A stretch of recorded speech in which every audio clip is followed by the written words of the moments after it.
Vav. That's the 6th page of Tractate Brachos. The first of the teachings are about Talmudic demonology. And are demons real, or are they something that the rabbis never even believed in, but perhaps they were just going along? Were they in fact real, or were the rabbis just going along with common folklore and they knew they couldn't combat it? There's an interesting story here on the west side. I had just arrived as a rabbi here a little over 16 years ago, and I heard that there had been a concerted effort by many of the Orthodox rabbis on the Upper West Side to convince their congregants not to frequent a particular restaurant because it was owned, operated, and advertised by a Chabad Chassid who was a very proud Meshachist, believing the Rebbe to be Messiah, and advertised that in his menu and on the walls. And the rabbis tried, and their congregants just didn't listen. In fact, it's one of the most popular restaurants till today amongst the locals of the West Side. And it was actually very embarrassing for the local rabbis because they mounted this effort to kind of ban this restaurant amongst their members, and it just totally backfired, and nobody, I can't say nobody, but almost no one paid any attention to them. So there's one theory out there that the rabbis knew that if they didn't take demonology seriously, the locals would just ignore them. So they tried to take it seriously enough, but to curtail it when it was really not kosher, and allow it when it was just kind of, as they say today, with palm readers for entertainment purposes. So that is one of the theories put out there, because the whole idea of demons in the Talmud, and the Talmud talks about them all the time, is that a lot of people love the Talmud. A lot of intellectuals, a lot of modern Orthodox Jewry, Maimonides loved the Talmud. Maimonides had ways of kind of reconciling his rationalism with the discussion of the demons in the Talmud. And let's do a little bit of what the Talmud says here on page 6. Let's take a look at it. So he says, if imale nitna reshus la'ayin liros, if this is a brisa in the name of a sage named Abba Benjamin, he says, if the eyes were given permission to see, nobody could stand up because of the demons. And Abaya goes, I'll just translate it so those who know the Aramaic could look at it, and those who don't can just listen. Abaya says, there are more of them than there are us, and they kind of surround us the way the dirt on the edges of a pit that you dug surround the whole of the pit. Another rabbi says, there's a lot of them. There's 1,000 on our left side, and tens of thousands, 10,000 on our right side. And another rabbi says, when you go to hear the rabbi's lectures, and there's not that many people, but you feel like you're squished, that's them squishing you. When your knees are weary, they make your knees weary. Your clothes of the rabbis, that they're not so busy being physically active, when they get worn out too quickly, it's because they're wearing out your clothes. That happens especially to me. Anyway, so that's a bunch of things that we have to be aware of that happen because of these demons. And then the Talmud actually goes so far as to say, if you want to see them, you put like ash, a certain type of ash around your bed, and in the morning you'll see their feet. They look like chicken feet. I think in New York you'll see they probably look like little mice feet. That's a joke. And then that's to see their footprints. But if you actually want to see them, the Talmud has some really crazy thing where you can get the placenta of a black cat that's the firstborn, a female black cat, the firstborn of another female black cat, and burn the placenta, grind it up, put some formula based on it in your eyes, and you're going to see demons. And then you have to be careful to put it in some type of iron tube, otherwise the demons will steal it from you and probably hurt you in the process. And one rabbi named Rav Bibi, he actually did this. He saw it and he got harmed by them. And the rabbis asked for mercy and saved him. Okay. I see somebody in the comment section, my colleague Chaim Landau, commented on the subject of demonology, or as the Talmud calls them, shadim. I realized a number of years ago they are probably a reference to microorganisms, viruses, bacteria, and parasites, and I subsequently discussed Sorav Itchamer Morgenstern, he's a rabbi, great rabbi in Israel, discussed this idea in his commentary. He saw that this rabbi discussed this idea in his commentary on Brachos, as does Shiurim La'agadas Chazal. I also see Miriam Sukov says, seriously. So, thank you, Chaim, for your note. So, are there really demons? And I'm going to tell you that I think that there was a time that the rabbis really did believe in demons. That's my personal belief, and it's based on the Gemara.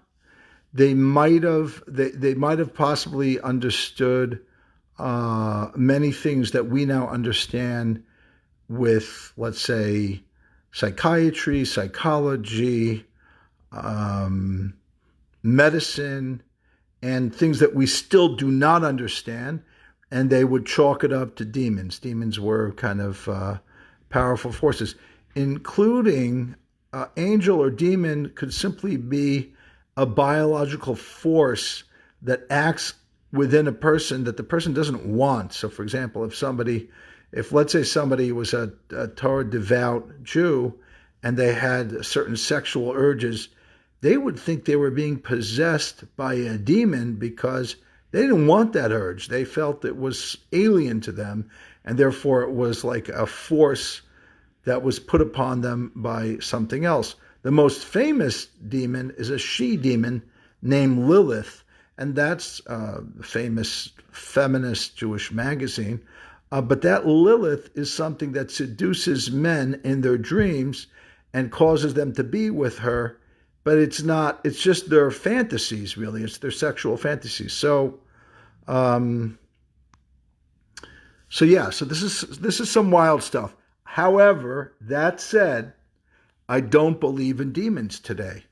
I believe that the Baal Shem Tov basically got rid of demons. That's my personal belief. So, I know it sounds like crazy, but one of the things that the Baal Shem Tov was, the name Rabbi Yisrael Baal Shem was also a healer. And he connected his healing with the idea of spiritual, that he was able to spiritually heal people by helping them realize that what was wrong was actually not as wrong as they thought it was. How he did that? He had his means. He used amulets with the names of God.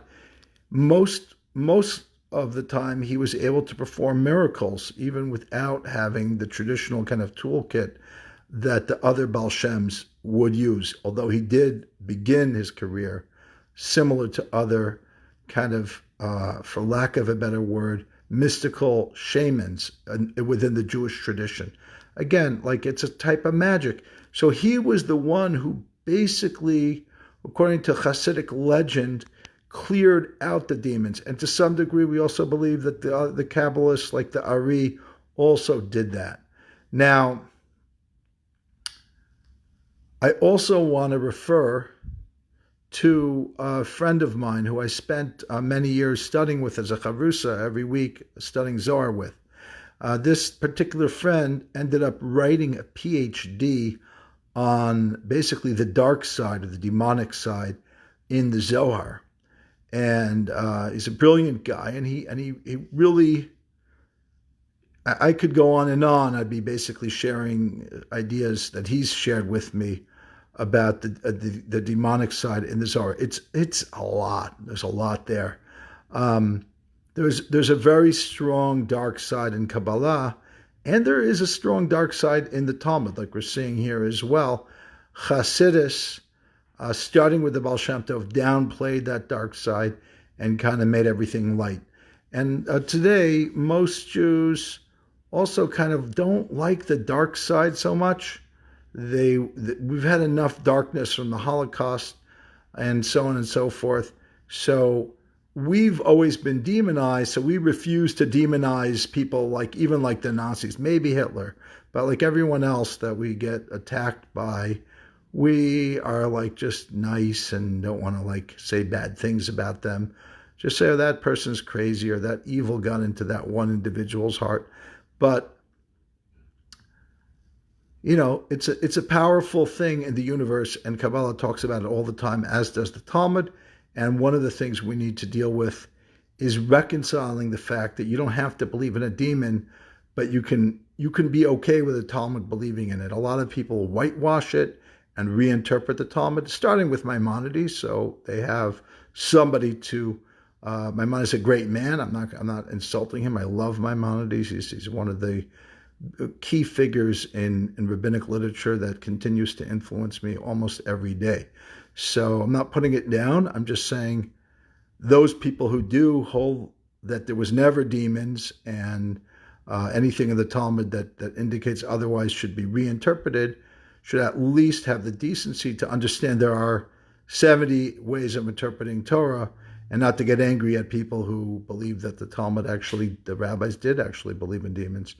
And we may not have to believe in them today. See, a lot of people are so stuck in whatever time in history that they either have to deny or say it's still happening today. There could be a change. There's a concept in halacha that the nature can change, and the psychological nature can also change, and therefore today what we have to deal with, our mental health, is not through demonology.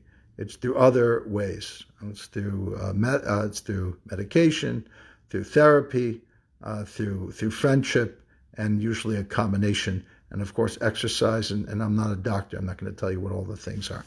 Okay, let's continue to number 2. Number 2 is the Gemara. We'll talk a little bit about the divine presence and its relationship to us in synagogue and in studying and other things as well. So I want to first mention something it really should have made the top 10. It's probably so important, but of course the top 10 by its very nature can't have everything in it. But I'm going to do this as a bonus. Again, Abba Binyamin Tanya, that's a brisa, and the sage taught, Ein tefillah shel adam nishmas ela bebeis hakneses. Our prayer is not heard except in the synagogue. Shenamar, as it's stated in the verse, Lishmoa el harina ve'el tefillah, to hear the song and the prayer. B'makom rina sham tehei tefillah, in the place of song, that should be the place that we pray. Guess what? Rashi says that since we sing, like the songs of praise, there are sections of the davening that are supposed to be sung, at least they were at some point, the Carlebach Shul, they still sing them. That's the proper place to pray. So I just thought that was very powerful, because when you sing together, it creates a harmony and it creates emotions, because Kol Ma'or hakavana, a voice, sound, and especially shared sounds when you sing together, that awakens one emotionally and spiritually. So, wow, I was like, this is a vindication. A lot of people think that our style of davening is unnecessary and davening shouldn't be about singing. Not according to Rashi, the way he interprets this Gemara. So, I thought that was just a nice thing to know. Okay, let's continue with the Gemara. The Gemara goes on. I'm going to just read it in English because a lot of you don't know Aramaic, and I might pop in a little bit of Aramaic or Hebrew on demand. How do we know that the Holy One, blessed be He, is found in the study hall or the synagogue? And there's a verse that says, God stands ba'adat kel, in the congregation of the divine, which, by the way, the Gemara elsewhere says, how do we know that Ada, right, the same root as adat, is 10, because God says, or Moses says, I think it was God, about the 10 spies that brought back the bad report. Remember, there were 12, but 10 of the 12 said negative things about going into the land of Israel, the land of Canaan, and they were referred there to as Ad Maseh Le'eda Hara Hazot. Until when will this bad community, say these terrible things about me? So we learn out from there that when it says Eda or Edut, community, or group, it's of 10. So that's the kind of group that God stands in. Another fancy word for that is you create divine consciousness in the group consciousness. There's a lot to be said about that. The Gemara will talk a little bit about it here. That's within the synagogue, and it's not even in a synagogue. And the Gemara, the Achronim talk about whether or not this happens when you don't have the 10, or you need to have the 10 in the synagogue. Because even 10 that pray, the Shekinah, even if they're not in the synagogue, presumably, the Shekinah rests amongst them. It brings the same verse. And even 3 people who sit as judges, as a Beit Din, the Shekinah also rests, and we bring a proof text from the Bekerev Elokim Yishpot. In the midst of Elokim, judgment happens. Well, Elokim usually could sometimes also mean not God. It could mean judges. So it has a double meaning. How do we know that 2 people who sit together and study Torah, that the Torah, the divine presence rests with them? And it brings a verse when one man, studies God. Let me show you. God listens. Okay. So now, what does it mean? L'chosh ve'shmo, those who consider His name. So now we put in another thing, that even if you were thinking about doing a good deed, but you were not able to, something happened against your desire, and you couldn't do it, the Torah considers your thoughts as if you did it. So the question is, why is that connected to the Shekinah coming to the minyan, or to the Beit Din, or to the 2 people that are studying? One of the commentaries says that when 2 people study, often one of the people is the one, let's say, teaching or talking, and the other one is listening. So listening is passive, but just the intention of hearing the Torah, even without having to actually speak it or teach it, but just listening, that's like good intention, and that good intention counts like an action. You might think you're missing, because usually Torah has an element of a maisa in it, like the akima svasav have a maisa. The Gemara rules that to some degree, movement of the mouth when you're speaking is considered an action. It's a debate, but that's definitely an important value to understand, that God wants the Torah to also be an embodied Torah. Okay, so that's a little bit about why that idea of good intentions. God counts good intentions.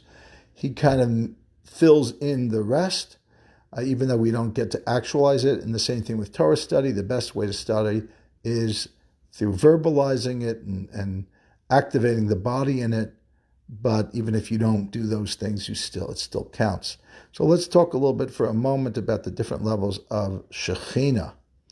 What is Shekinah? I believe there was a story with a Roman who came to the rabbi, one of the rabbis, and said, how many Shekinahs are there? He must have been studying, they must have been doing the Daf HaYomi back in the day. That's a joke. They didn't have the Daf HaYomi back then. But he must have heard that a kol be'asar shchinta sharya. He must have heard the concept of the that's in the Talmud and in the Zohar and everywhere that 10 Jewish men and some Jewish denominations they count women as well. The Shekinah, the divine presence rests there. So he asked the question. That means there are a lot of Shekinahs. And I don't remember the exact language of the rabbi who answered him, but it had something to do with like how many suns are there. There's one sun, but the light comes in through many different windows in many different homes all over the world, but that doesn't make it be different suns. It's just coming through into different windows. So the same idea would hold true with the Shekinah. The Shekinah, the source of the Shekinah, is the one God, but the manifestation is into the many different hearts that open up to the Shekinah, which reminds me of the famous Kotzker teaching where the Kotzker Rebbe asks one of his followers, where is God? And the person started quoting the Zohar that there's nowhere that God isn't. And the Kotzker shook his head no. And then he said, God is in every dimension, in every place. And the Kotzker shook his head no. And finally, after the Chassid gave up, the Kotzker Rebbe said, God is in every heart that opens up for him.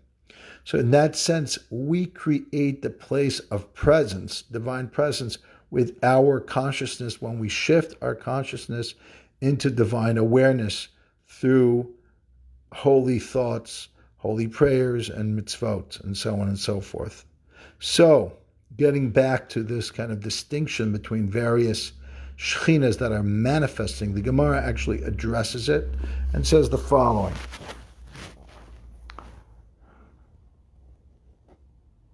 So the Gemara says, so what's the difference? If they all have Shekinah, what's the difference? So it says, for example, that, I didn't say yet that even one person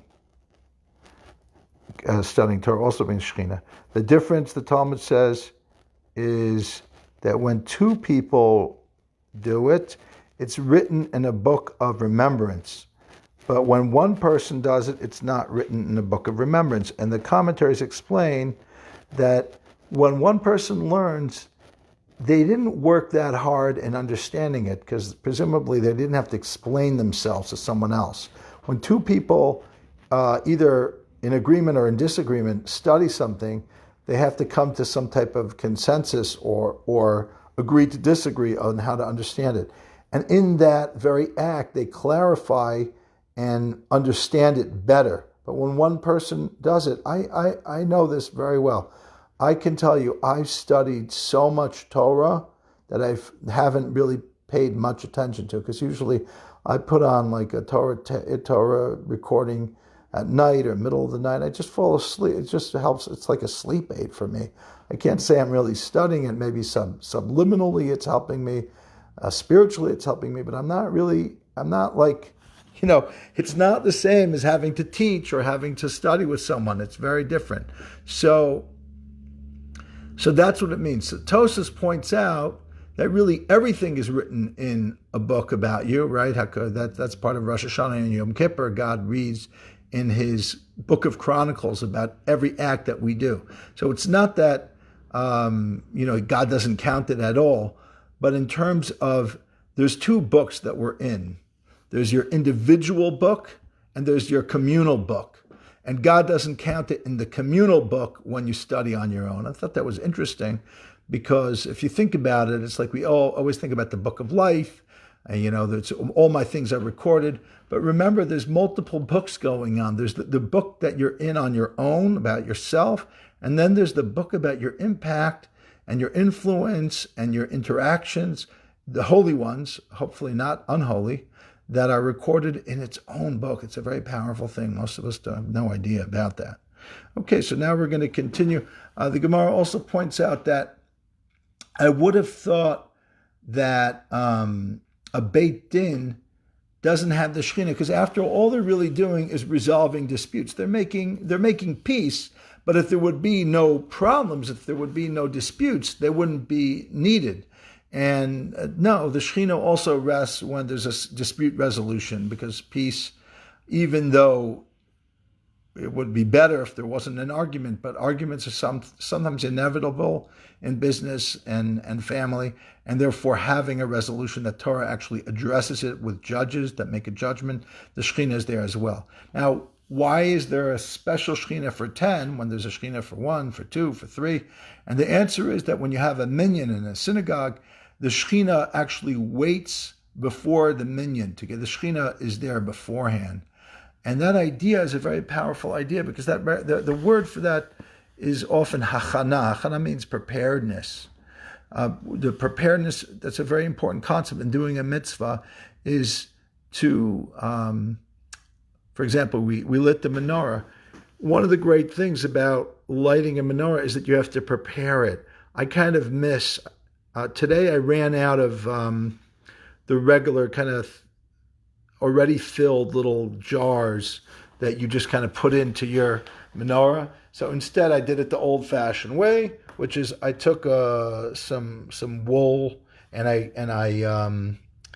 I just used my fingers to roll them into wicks, and then I used oil, which now made my menorah dirty. Until today it wasn't dirty because I was just putting these little glass cups on. And it reminded me of when I was young. We didn't have those little glass cups that were pre-filled and had the wicks already put into them. And we always had to spend 5, 10, 15 minutes, especially as we got to the 6th, 7th, 8th day, getting everything ready. And those little preparations are not just physical preparations. They're helping you get in the mood of, now we're going to light the menorah. And it's like that for Sukkot with the Sukkah and the Lulav and Esrog. And it's like that on Passover with cleaning the house and getting the food for Passover. That's why, by the way, the more you prep, the greater is your experience of it. So in a sense, the minyan, God does but the fact that we have a minyan, that we have 10 people gathering in a synagogue to pray, God says, I'm going to be there in advance waiting for this minyan to materialize. Unfortunately, we're going to learn later, sometimes there isn't a minyan. There's 9, they're one man short, and what happens then? God is actually getting angry then.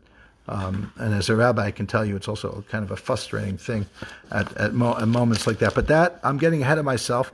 That's going to be number 5. We are just finishing number 3. No, actually, we just finished number 2. I'm going to have to move it along. Number 3 is... unfortunately, we've had tremendous amount of anti-Semitic attacks here in New York over the last few weeks. Unbelievably challenging. I have a small yeshiva with 7 guys. I can tell you that more than half of the guys in the yeshiva were attacked. None of them reported it to the police because, I don't know, it's just a way of life in Brooklyn. They get pushed, they get punched, they get spit at. And it's terrible what's going on out there. So, and then of course we had the shooting in Jersey City a couple weeks ago, and then just over Shabbos we had the machete attack in Muncie and Forshey. Terrible, terrible, terrible.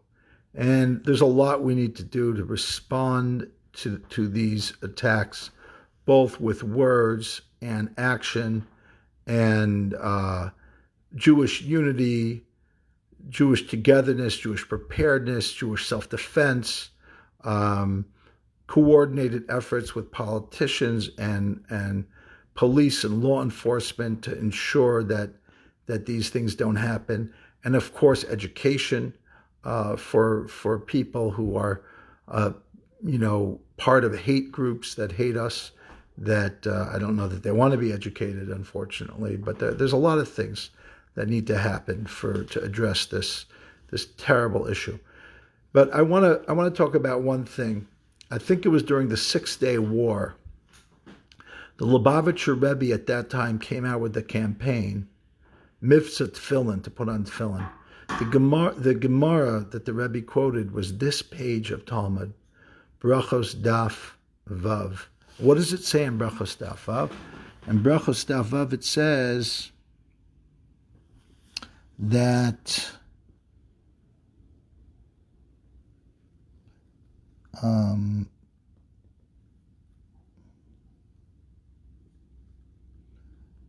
it says, I'm sorry, I really had forgot to turn on a light here, so it's a little bit, it's not dark, but it's not light either.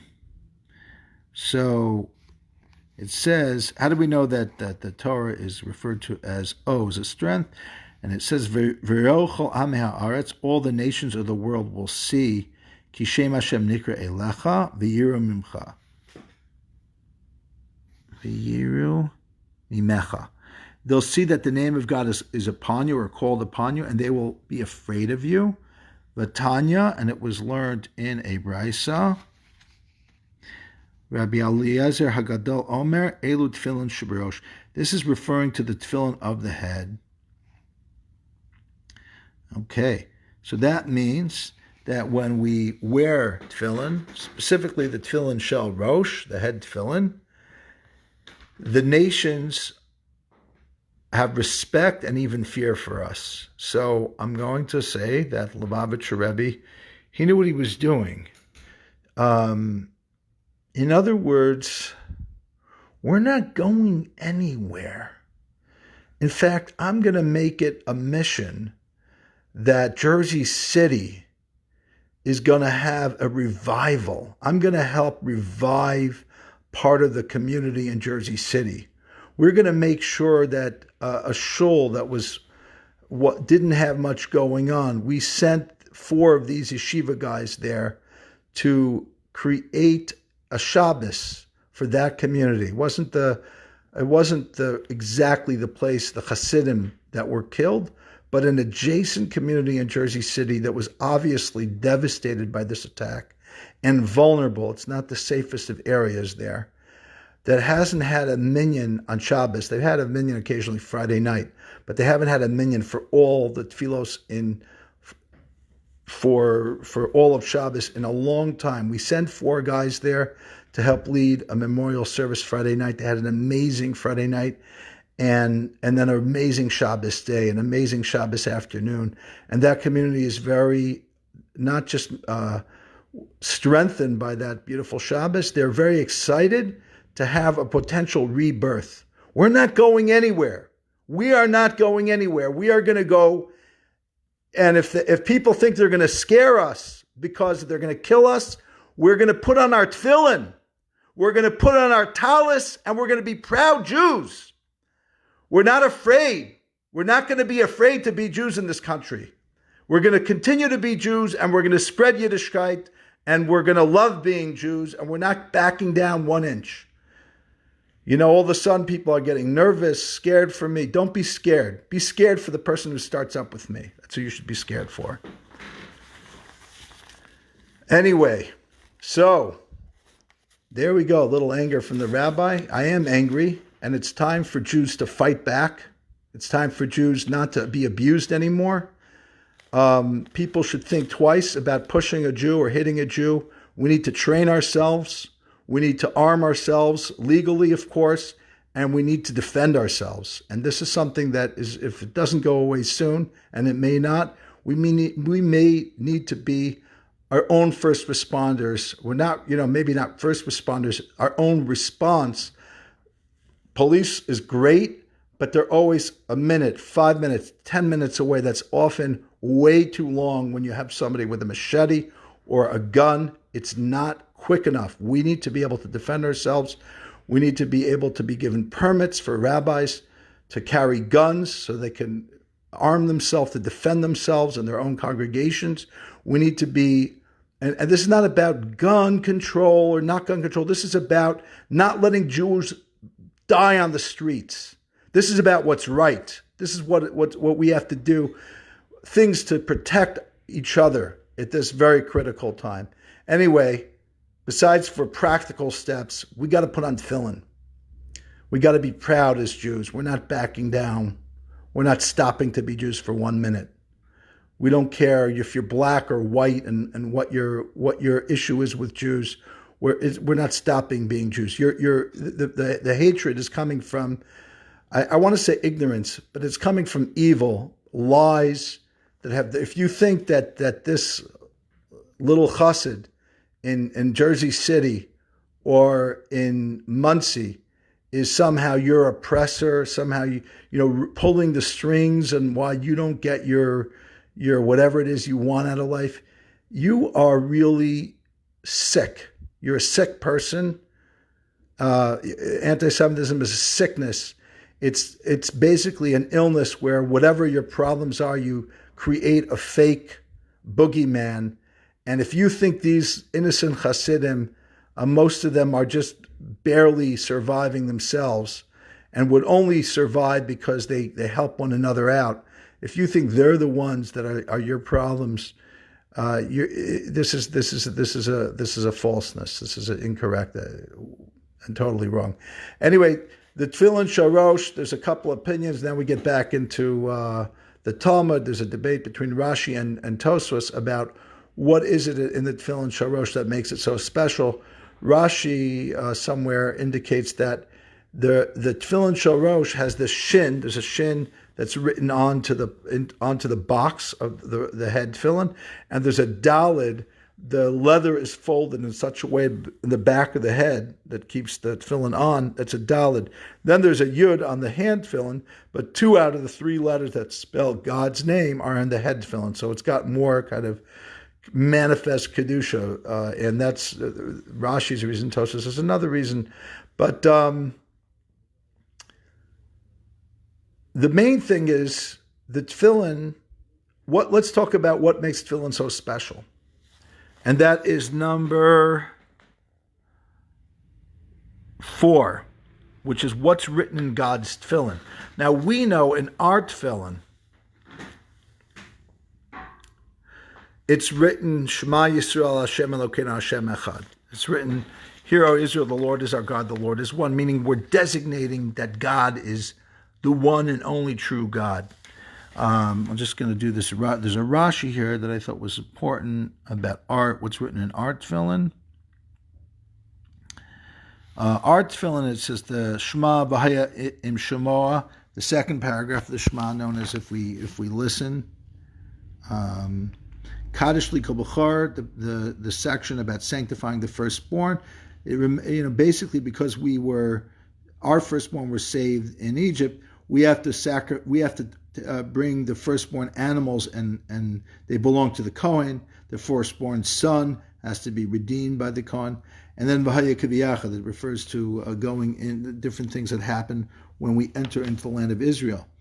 Now, what these things have in common, Rashi says, Parshios shenitztavu behem loshon zikaron mitzvosav. They all have in common the idea of memory, remembering our connection to God through the mitzvot, which basically those mitzvot that serve as memory aids are the tzitzis, the tefillen, of course, that we're talking about now, and that we bind it on our osa yadecha v'lo totafas beinecha, and then the chsaftim al mezuzot beisecha, the mezuzah that we write on our doorway. So all of these things contain, these paragraphs contain the mitzvot of the mezuzah and tefillin that are signs to remember Him. But the question is, what does God have in His tefillin? And the Gemara says, the verse, Umi ka'amcha Yisrael goy echad ba'aretz. Who is like my people Israel, unique or one in the world? And a number of other verses that signify our unique qualities. What does this mean? The Sfas Emes suggests that if you look at the Matbea Shel Birchas Kriya Shema, the language, the terminology that we find in the blessings of the Shema, we'll find that the concluding blessing before the Shema says that God chooses us with love, right? And then we talk about God choosing us and giving us the Torah. And then we conclude finally by saying, Habocher ba'ama Yisrael bi'ava. God chose his nation Israel out of love. And then we begin, Shema Yisrael, Hashem Elokeinu, Hashem Echad. Hear, O Israel, the Lord is our God. God is our God. The different names of God. God is one. Which means the following, in the words of the Sfas Emes. When we realize that God took us and designated us to receive the Torah, and the Torah is his will and his wisdom and his gift to us and his way of being in a relationship to us, and this is a sign of his love for us. When you know that you were in Egypt and you had a terrible time and you were redeemed from Egypt, and not only were you redeemed, but you were given this tremendous gift, and you feel the love. You feel the love that God gave you, right? You feel the love. No, somebody walking their dog. Okay. When you feel the love, at least I see the menorah, Everybody who goes by my house, I'm like happy. Good. Pesume Nisa, you got to spread the light. So even if it's just waiting for the dog to poop, still it's amazing that opportunity, that dog waiting to poop in front of my house gets a little bit more Pesume Nisa, a little bit more spreading the light, so to speak. Okay. So where was I holding before I got up to check out what was going on with the dog in front of my house? I was, the Sfas Emes, the Heilige Sfas Emes, the Holy of Holies. So the Sfas Emes says that basically that's what it is. You have to understand that the Shema Yisrael, when we proclaim God's oneness, it's not just in a vacuum. It's coming from our history. It's coming from our relationship, a deep love that we have with the Ribono Shel Olam. And then when we feel that, and then we say the Shema, then naturally we come to V'ahavta es Hashem Elokecha b'chol levavcha. We come to the next paragraph, which talks about the love that we have for HaKadosh Baruch Hu, for God. And that's the same idea, that's the same concept with the tefillin. When I was bar mitzvah in the Chabad tradition, you say a maimer, you say a Hasidic discourse. And the mimer that we would say would be a quote from this Gemara, and we would say in Yiddish that just like we put on tefillin, God doesn't give something for us to do that he doesn't himself do. And just like we put on tefillin, God also puts on tefillin. What does it say in the tefillin? Mi ka'amcha Yisrael ge'erech ba'aretz. Who is unique in the world like the Jewish people of Israel? And then the premise of the mimer, which is the whole premise of Kabbalah and Chassidus, is that when we do something below, God does the thing above. We affect divine manifestation. We create change in the world. So that's a little bit about God putting on tefillin. We put on tefillin and God also puts on tefillin. And a little bit about chosenness, because a lot of people, including ourselves, we blame anti-Semitism because of this idea of chosenness. So I'll just quote Rabbi Shlomo Carlebach, very powerful quote. Rabbi Shlomo Carlebach said that God chose the Jewish people to teach the whole world that they are chosen. In other words, the concept of chosenness is an expression of feeling that God is giving you the potential to dedicate your life to having meaning, to finding goodness, to making the world, transforming it from a place of darkness to light, like you see right in front of you at the menorah. The whole world can do that. Bayomahu yeh Hashem echad u'shmocha. That day will come where God and his name will be one. Rashi, in fact, says Shema Yisrael Hashem Elokeinu means the following. Hear, O Israel, God is our Lord now. The world doesn't all yet know about him. Hashem Echad, that same God that only we really know now, will be the one God for the whole world. So basically, we are all chosen to teach the rest of the world. They're all chosen, that they all have, God gives them a mission in life. Okay, it's taking a while. We're not pushy. We're not into proselytizing. But that's really what it is. That's what Jewish chosenness is. Okay, so now that's a little bit about number 4, what's written in God's Tefillen. Now, moving on to Daf Vav Amud Beis, and this is about God getting angry in Shul. Does God get angry in Shul? Of course, all of these things are metaphoric. All of the descriptions of God's anger are interpreted by the rabbis to mean a way of speaking. Not that God usually, like he talks about his temper a lot in the Torah, but it's not so simple. It means that God is showing his displeasure at something and teaching us what is right versus what is wrong. Now, what is this thing with God getting angry when God comes to Shul and there isn't a minyan? Rashi says the worst part of it is, and this is funny, when you've got 9. I was talking to a dear friend, Alex, at the first night of Hanukkah, and I told him about my first shir. I mentioned to him something about what happens when you become bar mitzvah, the first mitzvah that you do in bar mitzvah. So Alex shared the following with me. He says, bar mitzvah, before that you didn't help with the minyan. Now all of a sudden you make the minyan.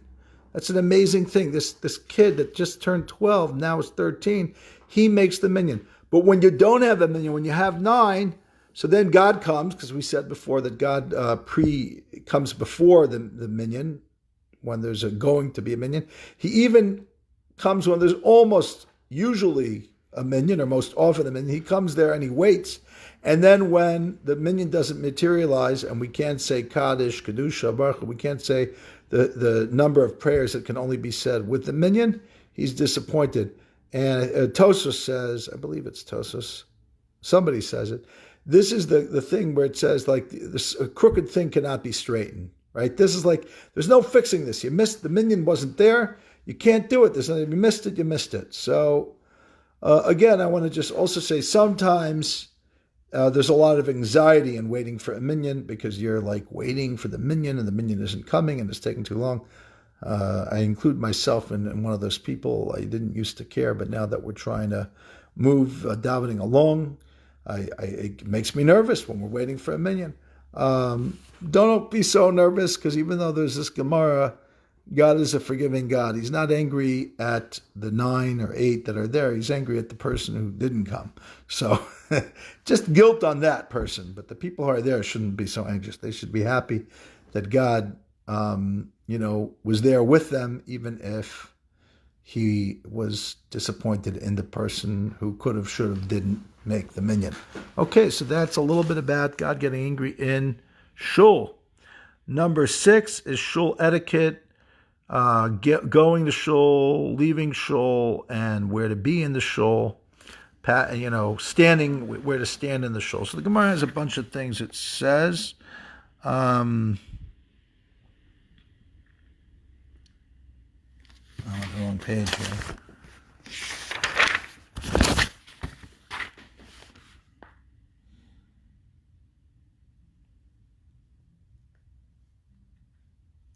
So first of all, you can run to Shul, but you can't run away from Shul.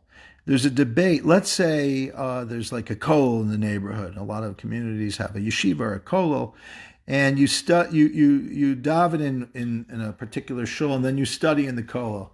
Can you run from the shul that you daven in to go study in the kollel? There's a machlokas achronim. There's a debate about whether you can. Some say you can, some say you can't.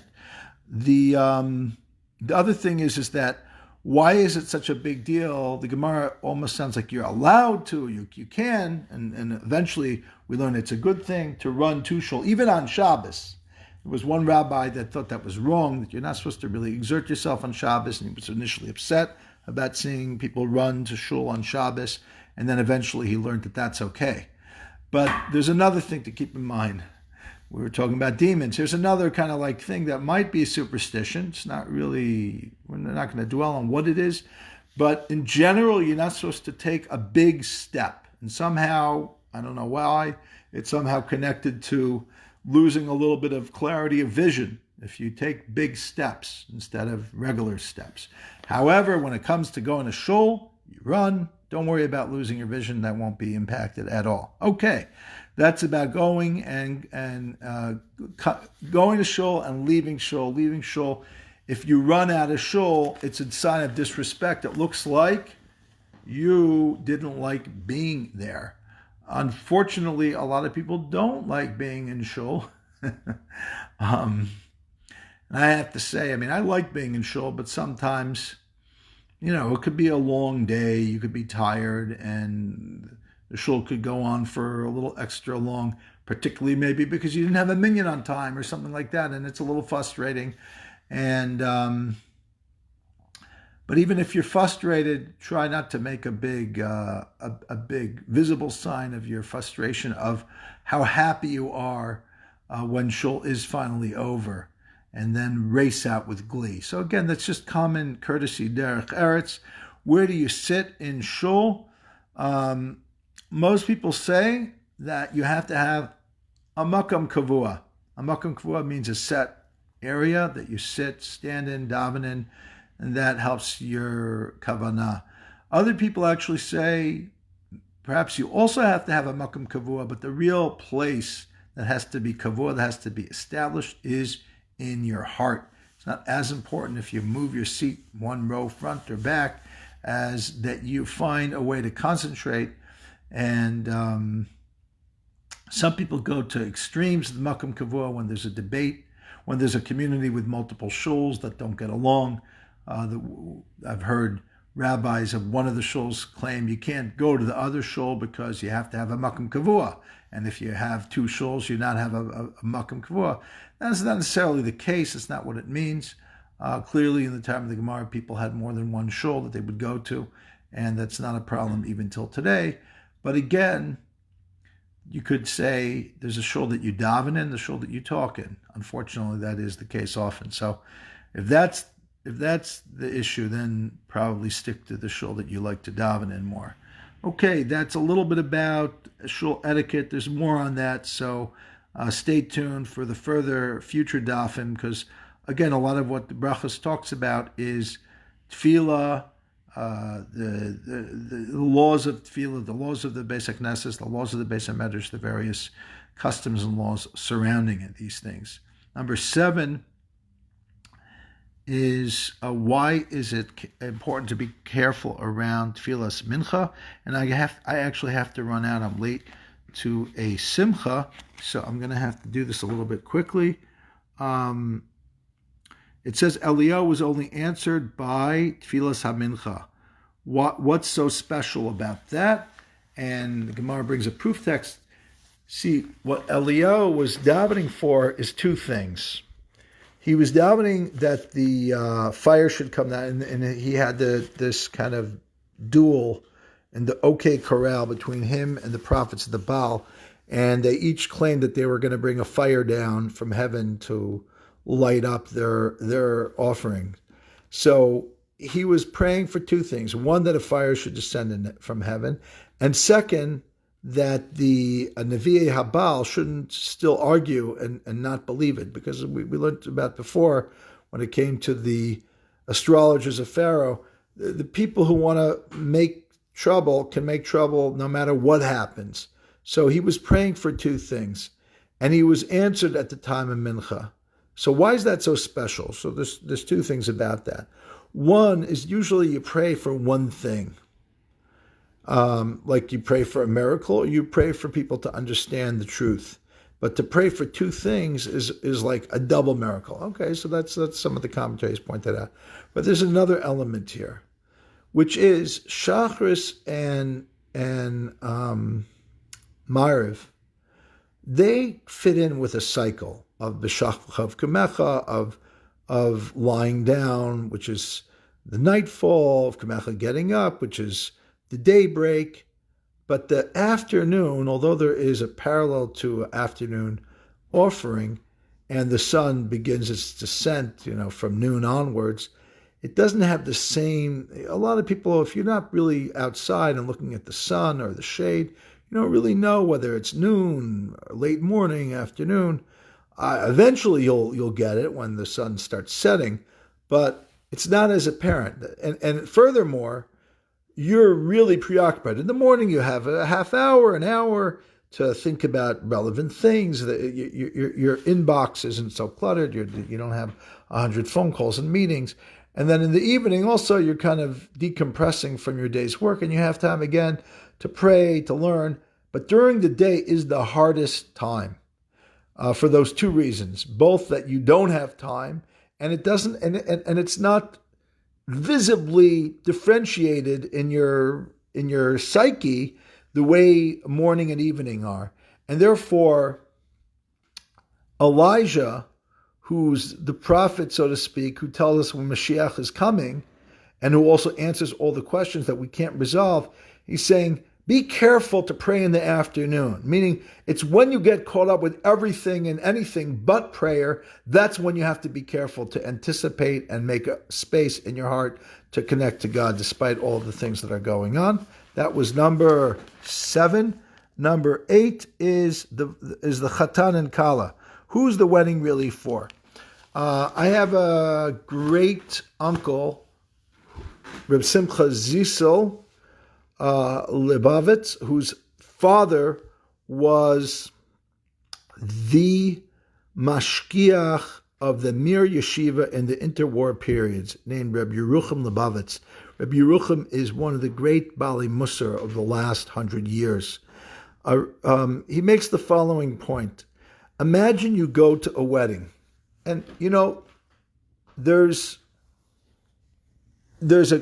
amazing food, there's amazing band, there's amazing bar, there's amazing decor. Everything is beautiful, and there are all these the wait staff. They're all there to do to provide for you in every which way. You might easily make a mistake and think, oh, look at this, they made the wedding for me. But the truth is, you have to remember that you're there to celebrate the wedding of the Chassan and Kallah. It's their wedding, not your wedding. They want you to be happy to celebrate their wedding, but they didn't just make a party for you. And a lot of people actually get confused.